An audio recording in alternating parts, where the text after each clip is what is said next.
Clearly நீங்க இத ஒரு ஒரு ஆக்டராக மட்டும் கவனிக்கக்கூடிய ஒரு விஷயங்களாக இல்லன்னு நெனைக்கிறேன்ல, கதைகளும், படங்களும்.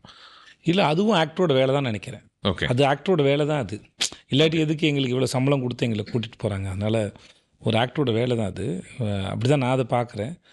நீங்க இது மாரி நீங்க கமல் சார் பண்ணது கேட்கலாம், சிவாஜி சார் பண்ணது கேட்கலாம், ரஜினி சார் பண்ணது அவ்வளோ கேட்கலாம் உங்களுக்கு. நீங்க எப்பயுமே அந்த கை கொடுக்கும் கையில பாத்திரத்த கழுவி கரெக்ட்டா அந்த பக்கெட்ல போடுவாரு. அப்போ இன்னும் கேட்டா எனக்கு ஒரு பெரிய ஆச்சரியம். ஏன்னா விதவிதமான சைஸ்ல இருக்கு. இப்போ நீங்க ஒரு ஒரு ஒரு 10 பால் ஒரே சைஸ்ல இருக்கு. ஒரு டார்கெட்ல போட கூட நீங்க பிராக்டிஸ் பண்ணிட்டுருக்கலாம்.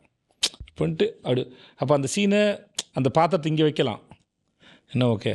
பாத்திரத்த அந்த பக்கெட்ட அங்க வச்சிருப்பாரு. பாத்திரத்த கழுவி விதமா அந்த கடைசி பாத்திரம் வரைக்கும் அது கரெக்ட்டா போய் உட்காரும். ஃபிலிம் வேற, டிஜிட்டல் கிடையாது. ஸோ நீங்க நெறைய டேக் போ முடியுமான்னு தெரியல.